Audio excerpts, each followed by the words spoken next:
Aí eu queria que você se apresentasse, Luma, para o pessoal que não te conhece, quem é você, o que que você faz, qual é a sua missão, tão linda aí, sua profissão.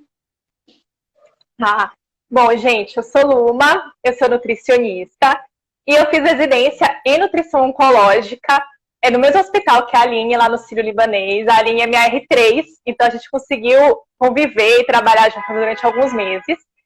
E aí eu trabalhei com oncologia durante 5 anos, exclusivamente com oncologia, e nesse período eu me tornei vegetariana. E aí, depois de alguns anos, eu comecei a pensar em talvez ajudar mais os pacientes, não só no tratamento do câncer, como também na prevenção. E aí eu senti necessidade de começar a fazer coisas além do hospital. Foi aí que eu iniciei uma pós-graduação, então, em nutrição vegetariana. E aí a gente está muito ligado ao vegetarianismo com o câncer, né? Cada vez mais está se falando sobre isso. Então foi muito bacana, porque na pós eu consegui ter essas duas abordagens também. E aí hoje eu comecei a trabalhar em consultório, enfim, atendendo. Hoje eu estou só atendendo. E minha demanda majoritariamente é pacientes vegetarianos, mas sempre aparece um paciente oncológico, tem muita indicação e tem muitas dúvidas, tanto na prevenção quanto no próprio paciente que ele já tem o câncer, né? Então é o que a Aline falou, assim, tem muitos mitos, tem muito preconceito, e cada vez mais está se trazendo mais informações, aparecendo informação na mídia, principalmente em relação à prevenção. Então, assim, é muito legal e realmente as pessoas têm muitas dúvidas, porque todo mundo quer prevenir doenças, né? E quando a gente pensa em doença, a gente pensa muito em câncer, em qualidade de vida, mas a gente tem que pensar também no paciente que ele já tem um diagnóstico, como melhorar a qualidade de vida, a saúde e o tratamento desse paciente. Perfeito. E falando mais sobre prevenção, eu acho que é interessante a gente conversar um pouquinho, aí a gente entra até na parte de tratamento, mas sobre como que um estilo de vida, né, a dieta vegetariana, ela pode contribuir então para a prevenção do câncer. E se por si só o fato de não consumir carnes poderia contribuir para isso, né? Porque eu acho que às vezes as pessoas também, não sei se você percebe isso, mas às vezes as pessoas que elas fazem essa transição sem uma orientação, elas podem cometer alguns erros, né? De aumentar ali o consumo de alguns nutrientes, como o excesso de carboidrato, às vezes não é um carboidrato de qualidade, apesar do nome, né, dieta vegetariana, às vezes a pessoa de vegetais come quase nada, né? E aí fica, Uhum. na verdade, uma dieta high carb e é isso, né?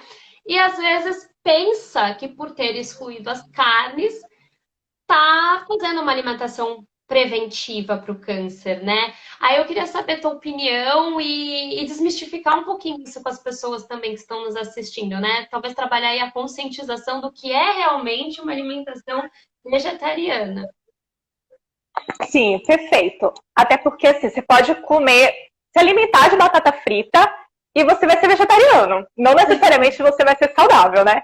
Por Sim. si só, o fato de não consumir carnes, principalmente a carne vermelha, já traz uma proteção para câncer de intestino, câncer de estômago. Então, independente do que você coma, tem um pouquinho de prevenção em relação a isso. Mas existe vários outros fatores. Então, é bem aquilo que a gente, nossa família sempre fala, né? Sua mãe, nossa avó, ai, tem que comer vegetais. Gente, é basicamente isso. Se você é vegetariano, existe uma tendência de você comer mais vegetais, mas isso não é uma regra. Então, é aquilo que a gente falou, você pode comer pão e batata e está tudo bem, você vai ser vegetariano e não necessariamente você vai ser saudável. Então, você precisa comer vegetais. Então, a alimentação vegetariana equilibrada, ela vai ser fator de proteção para câncer, para várias doenças, ou até consequências do câncer, do tratamento, porque vai ter mais substâncias boas, vai ter bastante fibra, então vai ter muita coisa antioxidante, então vai se pegar todos os benefícios dos vegetais. Então é isso que a gente tem que pensar. Então quando a gente pensa numa alimentação vegetariana, que se a pessoa comer vegetais, realmente vai prevenir câncer e qualquer outra doença, vai melhorar a qualidade de vida. Excelente. Então, eu consigo dividir isso que você falou em duas partes, né? Uma é a questão da prevenção, pensando na redução, ou no caso, não consumo, de carnes, principalmente carne vermelha, que está relacionado, né, a um aumento ali no risco para o desenvolvimento de cânceres de maneira geral, mas principalmente câncer de intestino. Até nós temos, né, uma recomendação, na verdade, pensando em carne vermelha, que o ideal é que se consuma menos de 300 gramas semanais, quer dizer, culturalmente a gente consome muito mais, né? Então, realmente é um alerta ali, né, da comunidade científica, do que nós temos de evidência, do tipo, olha, tem que reduzir o consumo de carne realmente, né? Só por isso já é um fator de prevenção, né? E aí eu consigo dividir com o que você falou também, tá, beleza, essa questão de redução e de não consumo de carnes, mas em contrapartida com aqueles alimentos que realmente vão ter substâncias quimiopreventivas, né? Então, que nós temos ali os alimentos de origem vegetal, então o consumo de grãos, das verduras, dos legumes, das frutas, dos cereais, né, ali das sementes, que vão conter fibras, vitaminas, minerais importantes para a prevenção, e também os compostos bioativos, né? Então, isso é bem legal, porque a gente consegue dividir em 2 momentos, né? Então, se você quer ter uma alimentação preventiva, você precisa unir esses 2, né? E até teve um comentário aqui, né, agora eu não lembro o nome de quem comentou, mas falando que conheceu uma menina que iniciou uma transição para uma dieta vegetariana, mas consumia muitos industrializados. Porque tem isso também, né? Às vezes as pessoas acham que é só retirar os produtos de origem animal, e muitas vezes elas fazem substituições até ruins, né, Luma? Eu acho que você que trabalha mais com essa parte, talvez tenha até mais experiência de ter pacientes que chegam para você com talvez aquelas frases assim, Nutri, mas eu já substituí por hambúrguer industrializado de origem vegetal, ou coisas nesse sentido, né? E às vezes não é o caminho, né? Ter uma substituição no dia a dia, consumir diariamente esses produtos, né? E como que é para você nessa prática? É comum as pessoas fazerem essas substituições? Olha, é cada vez mais comum porque está cada vez mais disponível. Então, tanto de opções diferentes, quanto em locais, porque antes você tinha que ir numa loja específica, hoje não, qualquer mercado, você vai, de capital pelo menos, você vai ter muitos industrializados. E é ótimo os industrializados, é legal para estimular a diminuição do consumo, para a pessoa se sentir mais acolhida, mas é um consumo esporádico. Isso, a mesma recomendação para quem come carne e para quem é vegetariano. Você tem que consumir industrializados de forma esporádica. A base da sua alimentação tem que ser natural. E o que eu acho que acontece, quando a pessoa está na transição, culturalmente a gente tem aquela ideia que tem que ter o arroz, feijão, alguma saladinha e algo sólido, tipo a carne. Então, quando você vira vegetariano, muitas pessoas falam, mas eu tenho que pegar alguma coisa sólida, o que eu vou pegar de sólido para comer? E aí que vem os industrializados. E você não precisa, né?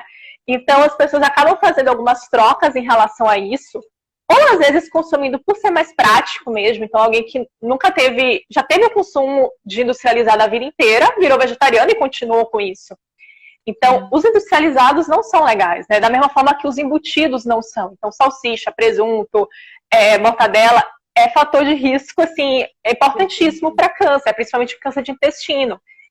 E para os industrializados vegetarianos, não tem essa carne defumada, mas vai ter outros compostos que são tão cancerígenos quanto e que você tem que ter cuidado, né?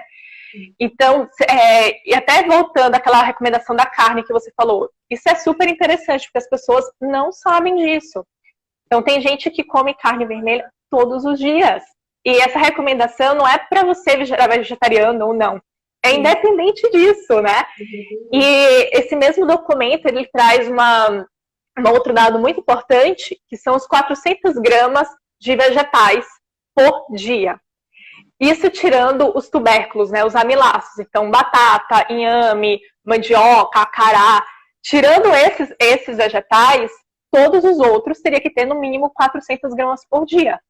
Então, eu às vezes até brinco que alface e tomate não é salada. Tipo, isso não pesa nada no seu prato. Não adianta você botar uma folha de alface e achar que está consumindo vegetais, né? Verdade, verdade. Isso que você falou é interessante, porque quando nós pensamos numa alimentação preventiva, né, o que que nós temos hoje de evidência? Que quando a gente pega, né, os estudos sempre demonstram uma dieta mais inflamatória, com um maior risco para o desenvolvimento do câncer, e uma dieta mais anti-inflamatória, que seria realmente, quando a gente pensa numa alimentação anti-inflamatória, plant-based, né? É uma alimentação, ou seja, base de vegetais. Não é de carboidrato, não é de nenhum outro grupo, são os vegetais, né? Então, é realmente esses 400 gramas, ou mais até, né? Se a pessoa gostar. Isso é o mínimo, né? Hábito, né? É 400 no mínimo, né? Então, isso é muito importante ter em mente dessa base de alimentação dos produtos de origem vegetal, principalmente de verduras, legumes, caprichar realmente. E aí, quando a gente pensa numa alimentação inflamatória, que pode desenvolver o câncer, né, que aumenta ali o risco, né, um corpo inflamado ele tem mais chance de desenvolver essas doenças como o câncer, nós estamos falando do consumo excessivo de carnes e nós estamos também falando do consumo excessivo de açúcares, farinhas, né, carboidratos processados e produtos ultraprocessados que também entrariam aí nesses alimentos, nessas opções industrializadas, ultraprocessadas, né, de opções vegetarianas aí para as pessoas. Então, é necessário tomar cuidado. Então, acho que pensando em prevenção, a dieta vegetariana como ela deve ser é maravilhosa, né? Mas como ela deve ser. Então, que as pessoas busquem os vegetais, né, realmente ali como base. E Luma, tem várias perguntinhas aqui do pessoal. O pessoal está com bastante dúvida. Até estou anotando aqui enquanto eu estou vendo as perguntas. Se eu deixar passar, me perdoem. É que vai subindo muitas perguntinhas. Mas uma pessoa perguntou: eu li que a proteína animal alimenta o câncer, os ovos, tanto de casca como de granja, alimentam o câncer. Luma, dê sua opinião também sobre isso. Mas eu acho que talvez, se a notícia for essa, foi um pouco generalista, assim, né? Meia. Não é bem assim, né? Não é que a carne vai alimentar o câncer, né? Mas é que um ambiente, um organismo inflamado, ele acaba estimulando o crescimento dessas células cancerosas. Então, se for pensar dessa forma, então qualquer paciente também que come carne não conseguiria se curar do câncer, né? Então não é que a carne vai lá, a proteína animal vai servir de substrato para essas células cancerosas e elas vão se proliferar loucamente. Mas aquele equilíbrio e como está a característica da alimentação, né? Por ela ser mais inflamatória, se a pessoa come muita carne, principalmente carne vermelha, aí sim acaba tendo um organismo, né, um ambiente, esse microambiente inflamatório mais propício para o aumento, né, da massa tumoral. Qual é a sua opinião sobre isso?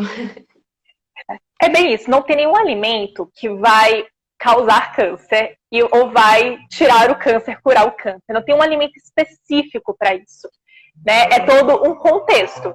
Então, e o contexto é a quantidade também. Então, depende de toda a sua alimentação. Se você só come carne, você faz churrasco todo final de semana, você não come vegetais, você não tem um estilo de vida saudável, teoricamente a chance de você ter câncer é maior. Lembrando que para ter câncer existem vários fatores que vão influenciar. A alimentação é um deles, mas não é o único.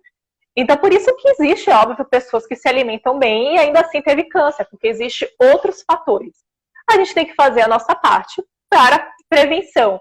Então, mesmo que você se alimente de carnes, você pode ter uma alimentação saudável, contanto que a carne não substitua os vegetais. E eu sempre falo para os pacientes, principalmente pacientes que estão em transição, a carne ela ocupa um espaço muito grande no seu prato.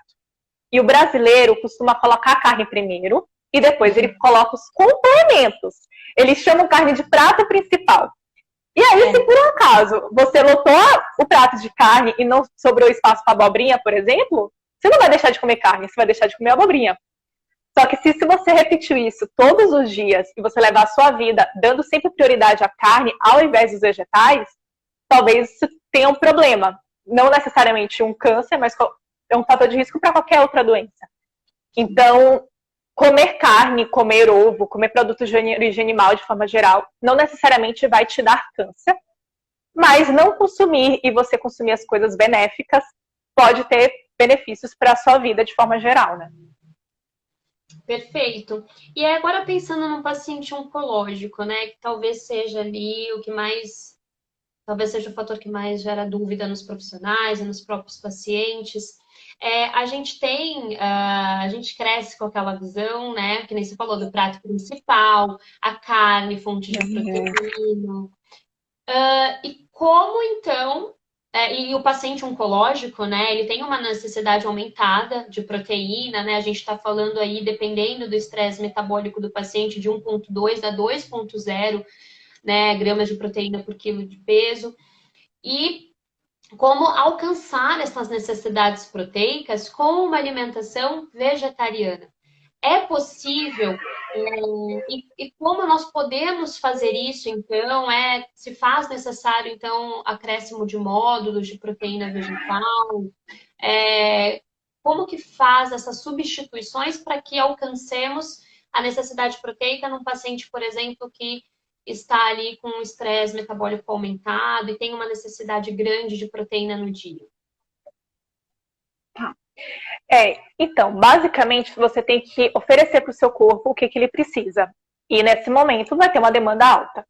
Seu corpo ele não quer saber de onde está vindo a proteína. Então, se a proteína está vindo do frango, se a proteína está vindo do feijão. Tanto faz, tá? Até porque você vai metabolizar, vai virar aminoácido e tudo mais. Você só precisa oferecer a quantidade adequada. E aí eu faço uma relação do paciente oncológico com demanda aumentada, tipo um atleta. Ele vai ter uma demanda de calorias aumentada e uma demanda de proteína aumentada. Qual é a diferença?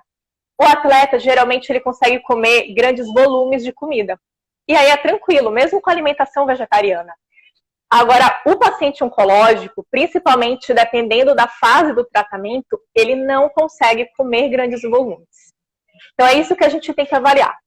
Se é um paciente que, mesmo com a demanda aumentada, ele consegue se alimentar bem, ele não está com muitos efeitos do tratamento, ele sente fome, a gente consegue alcançar as necessidades, até mesmo sem suplemento. Depende também do peso dele, né? Porque se for um peso muito alto, vai ser uma quantidade de proteína maior. Agora, se é um paciente que ele não está conseguindo se alimentar, a gente tem que suplementar. Mas isso acontece mesmo se o paciente consumir carne. Então, mesmo se ele for onívoro, a gente tem que suplementar. Então, a Aline sabe, assim, a suplementação é necessária e ajuda a gente em muitas fases do tratamento. E isso não é diferente para quem é vegetariano, tá? Sim, perfeito. E eu acho também que o que é interessante, né? A gente até tô vendo que tem muitos profissionais aqui nos assistindo, é o fracionamento, né? Então, não só porque o paciente naturalmente não vai conseguir consumir grandes volumes, mas é no melhor aproveitamento também dessa proteína, né? De você distribuir essa proteína ao longo do dia do seu paciente, então, fazer ali os lanches intermediários sempre com fontes proteicas, né? Por mais que sejam fontes proteicas de origem vegetal.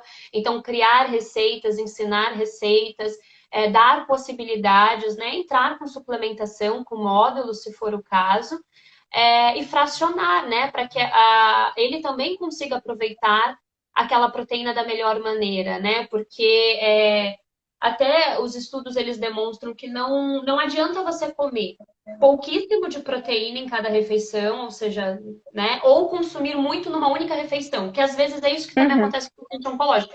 Ele não consegue comer, né, não tem apetite, os efeitos colaterais por alguma razão. E aí chega em uma ou duas refeições, que são as únicas do dia, e às vezes ele consome aquela demanda aumentada ali de proteína. Não adianta você colocar muito pouco ou colocar muito numa única refeição. Você tem que fracionar para que aquela proteína seja melhor utilizada para a síntese de massa muscular, né? Então, se a gente for pensar dessa forma, a gente consegue fracionar essa proteína de origem vegetal nos lanches, fazendo diferentes preparações, inclusive também no almoço, no jantar. E se for o caso, a gente entra com complemento, né? Então é possível alcançar essa necessidade proteica, né? Uma vez eu vi você falando algo que daí eu até pensei na questão da proteína, que é isso que você falou agora. Às vezes a gente tem um preconceito do tipo assim, mas ó, vai virar vegetariana, vai ter que suplementar para sempre o B12. Aí você falou um negócio no Instagram que eu falei, meu, muito boa a sacada dela. Então tá bom, traz aqui o teu exame de B12 que eu fui ver se acima de 490. Vamos ver se você também não precisa suplementar. Então, assim, até que nem você falou, até para o paciente que come carne, a gente precisa suplementar durante o tratamento. Então, Uhum. a gente só vai suplementar suplementos diferentes, né? Então tá tudo bem, né? Ele não tá correndo mais risco, né? Digamos assim, porque é vegetariano, né? Sim, é muito um preconceito, né? É uma forma de tentar justificar que a alimentação vegetariana, ela, de alguma forma, não é completa. E as pessoas falam, mas você vai ter que suplementar? Isso é absurdo, é porque você não consegue na comida. Gente, é um momento muito específico da vida da pessoa. Então, o paciente oncológico, muitas vezes a gente precisa entrar com algum tipo de suplemento, não tem como. Isso é até para uma ajuda para ele. Então, se ele estiver fazendo um tratamento que está trazendo muitos efeitos colaterais, às vezes é muito complicado a gente fazer todos os manejos com a alimentação. A gente tenta, existem algumas dicas, mas nem sempre é possível. E até pegando o gancho da B12, né, é um cuidado que a gente tem que ter com o paciente vegetariano. Se ele já era vegetariano antes e já fazia o controle da B12 ou tem o exame da B12 antes do câncer, a gente consegue entender se precisa de suplementação ou não e até fazer a suplementação se necessário.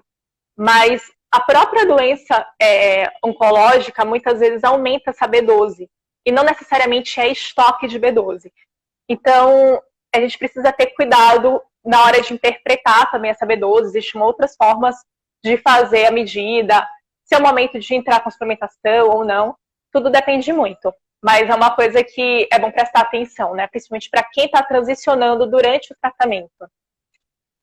Perfeito. Teve uma pergunta de uma profissional que mandou na caixinha que eu liberei, que foi justamente sobre isso. Na verdade, duas pessoas, né? Uma perguntou assim: quais suplementos utilizar para um paciente oncológico em dieta vegetariana? Acredito que seja mais pensando nessas suplementações do que suplementação de maneira geral, né? Hiperproteica e hipercalórica. Acho que foi mais nesse sentido de deficiência de nutrientes, por ser vegetariano. Tá. E quais preocupações o paciente oncológico ele precisa ter por ser vegetariano? O que ele precisa se atentar a mais, digamos assim, prestar mais atenção, estar mais atento? Tá. Vou responder a segunda primeiro. Em relação a estar mais atento, é basicamente as mesmas coisas que o paciente que consome carne. Mas eu acho que o mais importante é em relação à proteína mesmo, tá? Justamente pelo que a Aline falou, a gente não vai substituir o feijão pela carne numa proporção igual. Então, por exemplo, o filé de frango tem 20 gramas de proteína e uma concha de feijão tem 7. A conta não bate se a gente for substituir assim, mas não é assim que a gente substitui. A gente precisa consumir a quantidade de proteína que seja necessária para aquele paciente e não para equiparar ao frango. Então, um paciente que tem uma quantidade X para consumir proteína ao longo do dia, ele tem que prestar atenção se ele está consumindo as fontes ao longo do dia para no final a conta bater. E isso já é comum no vegetarianismo, esse fracionamento, mesmo quando a pessoa não é oncológica. Então, é consumir proteína em todas as refeições para no final dar certo. E aí as proteínas principais, né? Que são as leguminosas, então feijão, ervilha, lentilha, grão de bico, soja e derivados, que não é uma coisa obrigatória, depois a gente pode falar disso. Os cereais integrais, de forma geral, tem um pouco de proteína, principalmente a aveia, principalmente a quinoa. As sementes oleaginosas, então castanha, amendoim, pistache, gergelim, sementes de girassol, também tem uma quantidade de proteína, tem uma quantidade de gorduras boas e a fonte de zinco, que é importante para paciente que está com uma dificuldade ali, principalmente no paladar, né? Então é importante a gente garantir também a boa oferta. E se o paciente precisa de um pouco mais de caloria, a gente pode usar esses alimentos também, porque tem uma densidade calórica maior. Então ele consome mais proteína, mais caloria, sem consumir tanto volume. Então isso tem que estar distribuído ao longo do dia. Não adianta só comer, por exemplo, um pão com manteiga de manhã e tá tudo bem. A gente precisa realmente enriquecer mais a alimentação ao longo do dia para no final tá tudo certo, consumir a quantidade de nutrientes necessários. Sim. E aí a suplementação depende. Depende se esse paciente está conseguindo fazer isso ou não. Então depende qual o câncer do paciente, qual o momento do tratamento, qual a demanda dele, se ele está conseguindo fazer essa distribuição da alimentação ou não. Se ele não está fazendo, porque às vezes ele não sabe, mas a gente orientando ele consegue fazer, beleza. Não, está tendo muitos efeitos colaterais, está num momento mais complicado, ele não consegue. Aí a gente entra com suplementação. Então, suplementação proteica, às vezes a gente precisa de suplementação calórica também. E aí depende se ele é ovo-lacto vegetariano, se ele é vegano. Então, tem alguns suplementos de origem vegetal, tem suplementos que é origem animal, que tem o leite com proteína principal. Então, essa escolha também depende um pouco do paciente. A gente tem que conversar e ver o que precisa para poder alinhar, né? Não tem uma fórmula mágica para todos os vegetarianos. Perfeito. 2 pontos que você falou que me chamaram a atenção. Um é isso, é prestar atenção na composição daquele prato, ou seja, não precisa necessariamente o feijão ser equivalente à carne, mas a maneira como você vai montar o prato, você vai contabilizar, apesar de não serem fontes proteicas, você vai contabilizar toda a proteína daquele prato. Então, a proteína existente nos cereais, se você vai acrescentar, por exemplo, ensinar o seu paciente a enriquecer, até pensando em calorias, mas também em proteína, com as oleaginosas, né? Então, talvez picar em cima ali dos legumes, da salada. E aí, no final, você vai ter uma soma ali, né? De toda a proteína daquele prato. E isso é importante que existem todas as refeições, né? Então, no final, você consegue alcançar, atingir, né? Aquela proteína que viria, por exemplo, de um filé de frango, de um bife, enfim. Isso também é importante. Um outro ponto que você falou é sobre conversar com o paciente. Isso é muito importante. Porque o paciente, antes de ser diagnosticado com câncer, né? Ele não é um câncer ambulante, ele é uma pessoa. Ele tem ali os seus desejos, as suas vontades, as suas crenças, a questão, né, do porquê que ele come ou não come determinado alimento. Então, ele é um ser humano, né, com vontades e também ser humano com convicções. Então, é muito importante que a gente respeite isso, que a gente converse, que a gente trabalhe em cima disso, né, e que a gente não tenha crenças e preconceitos e que a gente saiba lidar com isso, né? Que a gente saiba prescrever o melhor plano alimentar e levar ao pé da letra a individualidade. A gente fala muito de individualidade, mas isso é individualizar, né? É você levar em consideração, poxa, o que ele come. E não, às vezes, como eu já escutei, né?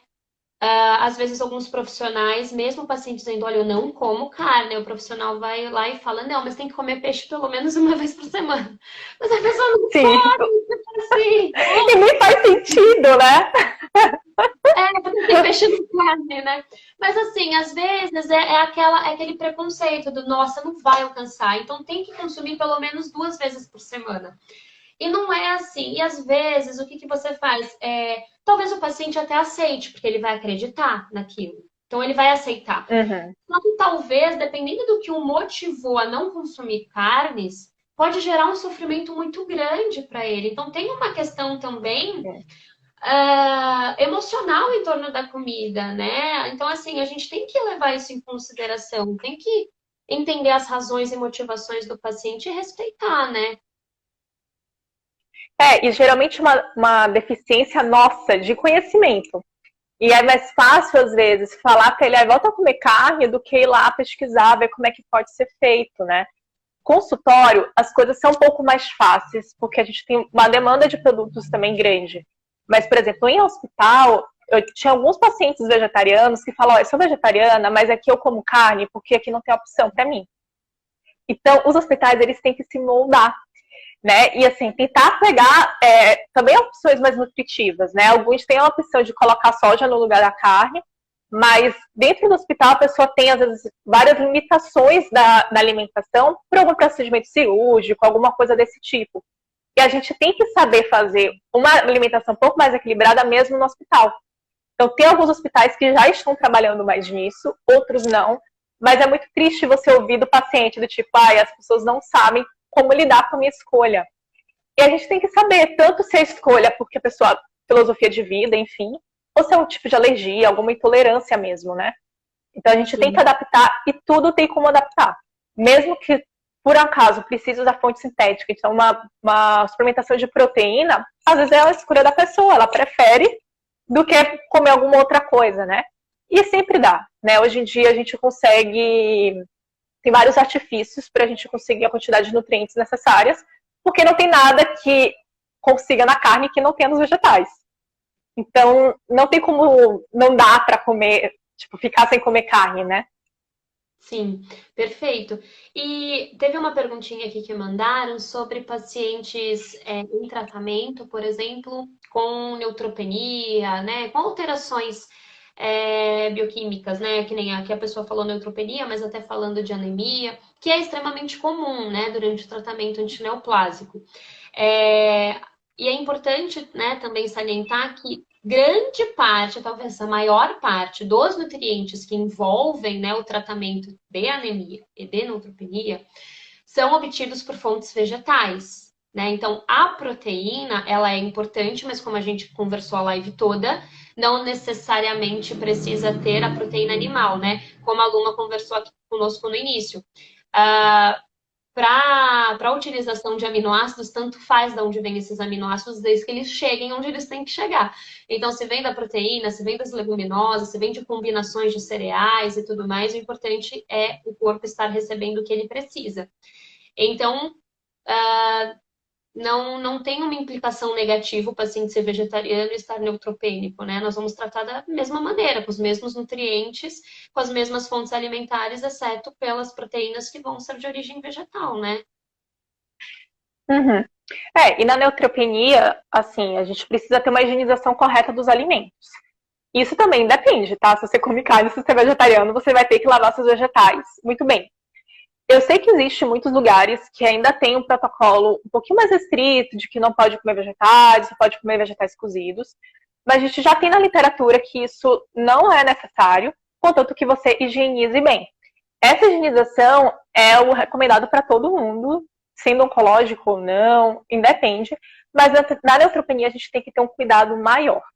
Então, você pode comer seus vegetais, contanto que você faça a higienização correta, pode consumir cru, pode consumir cozido. Para tratar a neutropenia, e assim como para tratar a anemia, infelizmente nem sempre a gente consegue com a alimentação, porque a causa muitas vezes não é a alimentação. Então também depende do que você come. Claro que assim, imunidade, você precisa se alimentar bem. Quando a gente fala se alimentar bem, a gente fala de vegetais, a gente fala de um bom intestino, e os vegetais têm tudo a ver com isso, porque tem uma quantidade de fibra que é importante para o nosso intestino. Então, para a gente pensar assim, como é que eu faço para aumentar a minha imunidade na medida que é possível? Comendo vegetais. Então, a alimentação vegetariana equilibrada seria suficiente. A anemia é a mesma coisa. A anemia não necessariamente é por falta de ferro no paciente oncológico. E mesmo se fosse, você consegue por fontes vegetais. O que você tem que ver é o motivo dessa anemia. Se é por alimentação, se é por alguma outra coisa. Mas por as leguminosas, né, que é o grupo do feijão, da ervilha, a gente tem uma boa quantidade de ferro. E também, todos os alimentos de fonte proteica vegetal têm um pouco de ferro também. E os vegetais verdes escuros, então é caprichar nessa fonte, ter sempre uma vitamina C para poder otimizar a absorção do ferro. E são os mesmos cuidados de uma pessoa que come carne. A gente também acaba orientando isso, né? Quem tem câncer pode optar por esse estilo de vida, por esse tipo de estilo vegano? Eu acredito que a pessoa tenha perguntado se durante o processo, né, digamos, do tratamento, a pessoa pode fazer essa transição nesta fase de tratamento. Pode. Antes, durante, depois, tanto faz. Independente do tratamento que você tem. Eu já peguei paciente fazendo transplante de medula óssea, uma criança fazendo transplante de medula óssea, que era lacto-vegetariano, e a gente fez todo o transplante, ele sendo vegetariano, dentro do hospital, continuou com acompanhamento depois, tranquilo. Eu só tive uma situação que é um pouco mais específica, que era uma paciente que ela se alimentava por sonda, na verdade por gastrostomia, então ela se alimentava direto pelo estômago. E em casa ela tinha acompanhamento de profissionais e ela fazia uma alimentação enteral vegana modular. Então ela usava vários suplementos e ela conseguia fazer essa alimentação que não é pela boca, não é através de comida. Infelizmente, no hospital a gente não consegue reproduzir, porque a gente não tem nenhuma opção que seja vegana industrializada.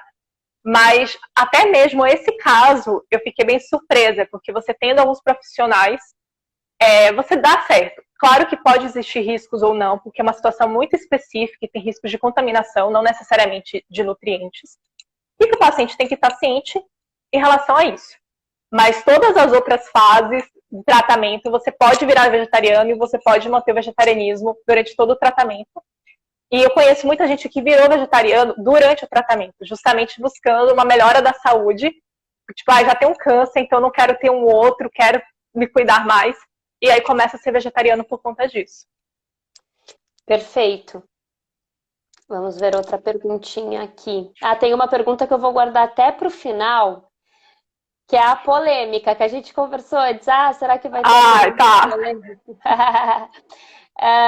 Bom, aqui na verdade a gente já respondeu, né? Se o paciente oncológico leva uma vida vegetariana, precisa ter suplementação.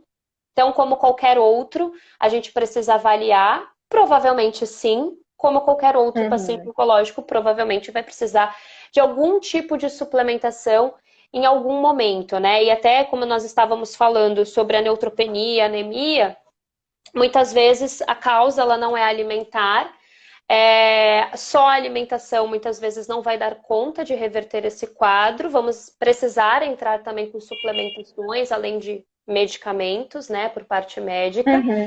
E isso seria em qualquer situação, né? Mesmo o paciente ele não sendo vegetariano. Quais as preocupações do paciente? Quais são as preocupações com o paciente oncológico sendo vegetariano? Você também respondeu. E esta daqui. Soja para paciente oncológico. Vamos lá. É polêmica. Gente, essa é polêmica, assim, demais. E geralmente, quem causa polêmica é uma pessoa, ou que pergunta, que tem a dúvida, é uma pessoa que nem come soja. Então, geralmente a pessoa nem come soja, não faz questão de comer soja, mas está preocupada com a soja, né? Bom, vamos lá. Vamos falar soja de forma, a composição dela. Ela é um alimento processado. Então, quando você vai... Isso eu tô falando daquela proteína texturizada de soja, né? Aquela que parece uma carne moída. Quando você vai olhar os ingredientes, ela pode não ter muitos ingredientes, mas ela pode ter um corante, que é o corante caramelo, que é cancerígeno. Então, sempre que for comprar, olhar para não ter esse corante. Existem opções no mercado mesmo que não tem esse corante. Mas ela é alimento processado. Oi, pode falar. Essa questão do corante, ela é bem interessante, tá? Até para o pessoal aí que está nos assistindo, os profissionais, se atentarem a esses alimentos que contêm essas substâncias de potencial carcinogênico, porque, por exemplo, o caramelo 4, ele está muito presente nos refrigerantes de cor escura. Mas existem produtos que são vendidos como produtos mais saudáveis, que existe também na sua composição, então no caso da soja, no caso de macarrão integral, tipo, fiquei chocada quando eu vi, coloco... Às vezes tô arrasando, né? Compra lá um macarrão integral. Gente, contém caramelo 4, algumas marcas. Então é muito importante a leitura do rótulo, independente do produto. Porque eles colocam para deixar aquela corzinha mais escura, né? Então, é só um adendo aí do caramelo 4, pode falar. Tipo, bolacha que diz ser fit, integral, geralmente pode ter também, né? Quem é vegano já tem o costume de olhar rótulo. Essa é uma coisa positiva do veganismo, que você tem que olhar tudo para ver se tem algum derivado de origem animal. Quem é ovo-lacto vegetariano tem menos esse costume, porque é mais difícil ter um derivado de carne, enfim, e algum produto industrializado que não seja carne mesmo, né? Mas sempre olhar. E é isso, geralmente a soja, que ela é mais clara, ela não tem esse corante do que a soja escura geralmente tem. Então, falando primeiro dessa soja, ela é um alimento processado, mesmo que não tenha muitos ingredientes adicionados, então ela deve ter um consumo moderado, como qualquer outro alimento processado, tá? Agora, por exemplo, a soja em grãos, o tofu, que é mais natural e é fermentado, tem alguns benefícios e tal, pode ser consumido, tá? Ele não vai ter o poder sozinho de causar câncer. Mas eu tenho câncer de mama e eu tenho receptor de estrógeno positivo, então meu câncer seria alimentado pelos hormônios. que acontece? A soja, ela tem uma substância dentro dela que ela é um fitoestrógeno, ele é parecido com o estrogênio. Então, ele pode sim se ligar no receptor. Só que ele não tem tanta potência assim em se ligar nesse receptor. Então, por exemplo, se você vai consumir o próprio hormônio por algum motivo, ele tem um percentual de aderência nesse receptor, ou produz, né, de 100%. Se você comer a soja, ele vai ter o percentual de ligação de 0,017%. Tem chance de causar câncer? Tem. 0,017% se você consumir a soja numa quantidade acima de 3 porções por dia durante muitos anos. Então, existe uma possibilidade, mas não é tão fácil assim. Quando a gente vai procurar artigo de soja e câncer, tem, sei lá, 50 artigos dizendo que soja previne câncer, especificamente câncer de mama, que é o que é mais estudado, e tem um artigo que fala que causa. E a gente se apega a esse um artigo. E eu já fui essa pessoa. Então, quando eu li um artigo que falava mal, eu falei, meu Deus, calma aí, vamos consumir com moderação, até eu pesquisar. Quando eu entrei na pós, que eu falei, eu vou parar minha vida, eu vou estudar soja para eu entender. E aí eu vi que, assim, existe uma possibilidade, mas é uma possibilidade muito pequena. E você tem que fazer o consumo muito grande de soja, que não é a nossa realidade. Então, se você consome 3 porções de soja por dia, sei lá, duas vezes leite de soja e um tofu, o que a gente pode fazer? Pô, será que realmente é legal você garantir um único alimento no dia? Por que você não coloca outras fontes de leite, outras fontes proteicas para substituir o tofu? Então, tentar diversificar a sua alimentação.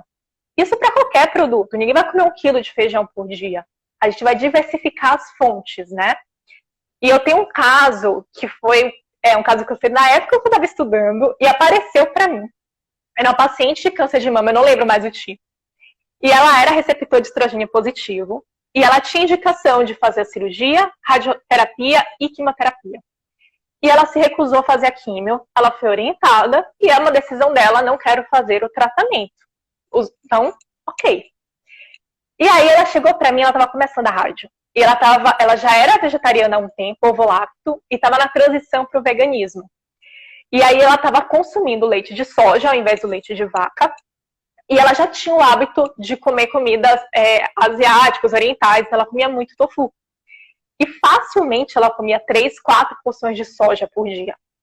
E aí, nesse caso, eu fui conversar com ela. Falei, olha, a gente não tem uma documentação que comprove que a soja causa câncer. Mas o que você acha de a gente ir variando? Porque existe uma pequena possibilidade.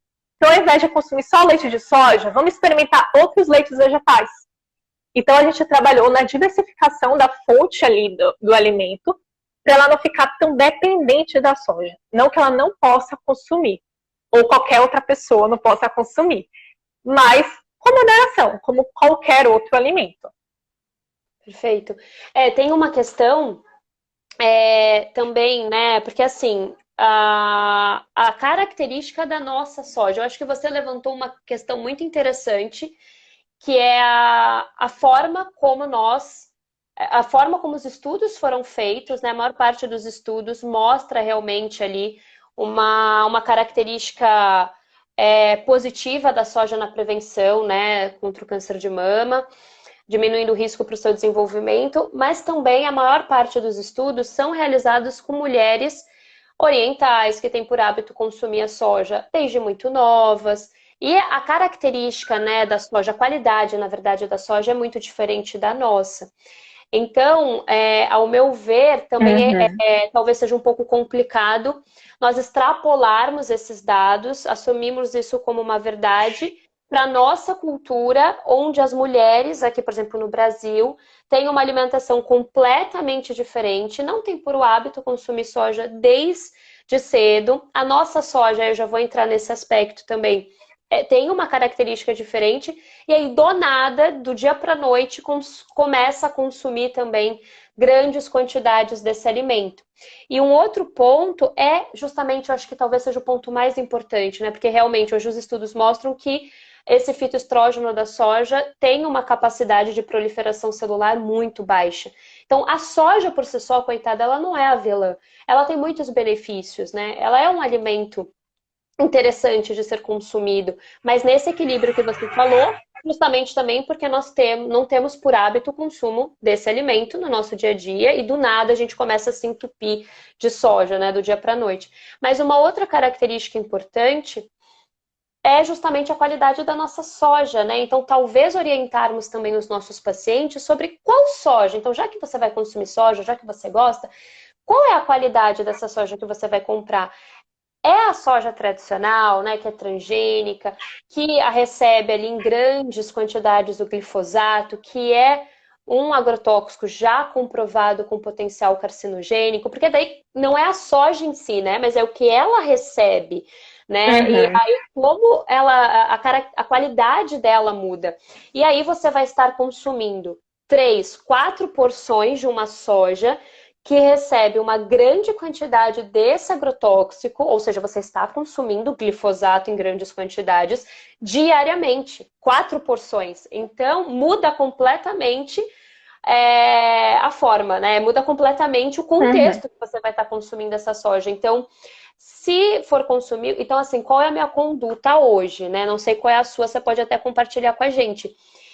Hoje, a minha conduta como profissional eu oriento a soja, desde que ela seja orgânica, essa pessoa ela tem essa possibilidade de consumir a soja orgânica, né? Então, até mesmo os derivados, por conta dessa característica da nossa soja, mas eu também não acabo estimulando o consumo excessivo desse alimento para pacientes que não têm por hábito consumir. Eu não estimulo, né? Então, a pessoa não tem por hábito, se não tem por hábito, eu nem toco no assunto. Vamos consumir feijão, lentilha, grão de bico, outras leguminosas, né? A soja pode aparecer desde que orgânica ali no equilíbrio. E aí, se é um paciente que já consome a soja, né? Enfim, uma paciente que já consome a soja, eu acabo orientando com essa característica, se atentar para a qualidade, né? Então, eu acabo tendo essa postura, assim, pensando na qualidade da nossa soja. A soja texturizada, né, essas de pacotinho, é muito difícil orientar. E geralmente as pessoas não consomem tanto. Assim, mesmo vegetariano, as pessoas acham que vegetariano se alimenta de soja. Não, soja não é a base do vegetarianismo, você não precisa comer soja. E não é tão comum assim. Acontece sim, principalmente pessoas na transição, que não sabem como fazer a substituição, comerem sojas. E atleta também come bastante. Eu tento não estimular. Então, proteína de soja texturizada é para momentos de exceção, quando você quer fazer uma comida ali mais conforto mesmo, que você tá com saudade de comer carne, porque você gostava do sabor da carne e tudo mais. Produtos derivados, então, por exemplo, o tofu. Tofu, a gente consegue tofu com uma qualidade muito melhor do que até o grão da soja e a proteína texturizada. Então, isso que você falou de ser transgênico, isso é muito importante. Então, tentar orgânico, ou pelo menos uma opção que não seja transgênica. Então, a opção que eu acabo recomendando mais, e para alguns pacientes, é o tofu, porque é uma quantidade proteica muito legal, tem um benefício nutricional legal, e é uma soja de melhor qualidade, digamos assim. Então, eu acho que qualidade é importantíssimo, né? E, claro que não vai ser a mesma coisa quando você tá, tipo, no asiático e tudo mais, mas a gente consegue escolher opções melhores. Tem o tempê também, que é a soja fermentada, então que também pode ser uma opção legal para consumir, mas não é para todo mundo, então depende muito de cada paciente. Isso de transgênico é algo que é fundamental, porque outra polêmica, né? As pessoas acham, vai consumir mais vegetais ou consumir mais agrotóxico, e não é assim, tá?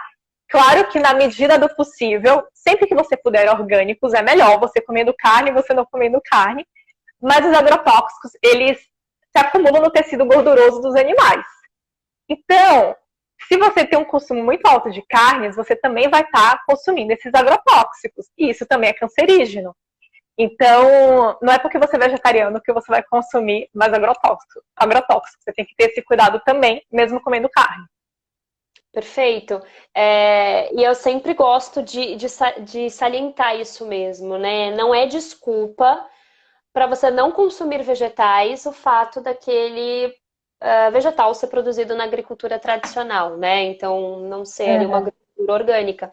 Ele ainda vai te trazer benefícios, compostos bioativos, substâncias quimiopreventivas, vitaminas, minerais, vai te trazer também o que você precisa pensando em proteção, né? E fibras e tudo mais, né? Todo o resto.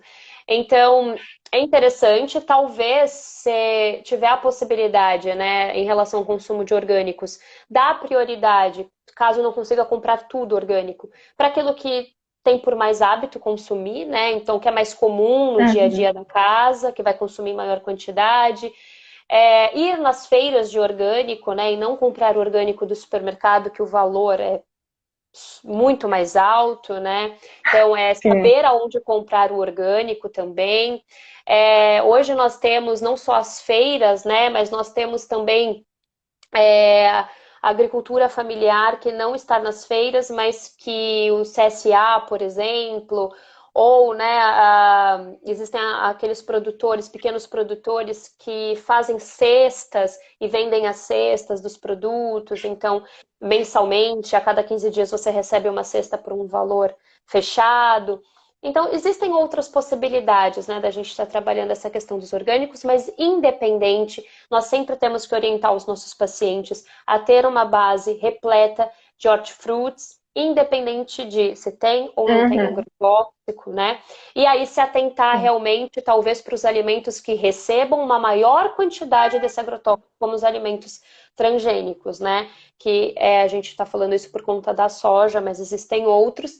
Então, se atentar para isso, porque eles têm uma capacidade aumentada ali de receber, né, esse agrotóxico, de tolerar esse agrotóxico. Mas não é desculpa. Então, quando falamos de prevenção, quando falamos de dieta vegetariana, precisamos estimular o consumo desses alimentos, por mais que o paciente não tenha condições de comprar alimentos orgânicos, né?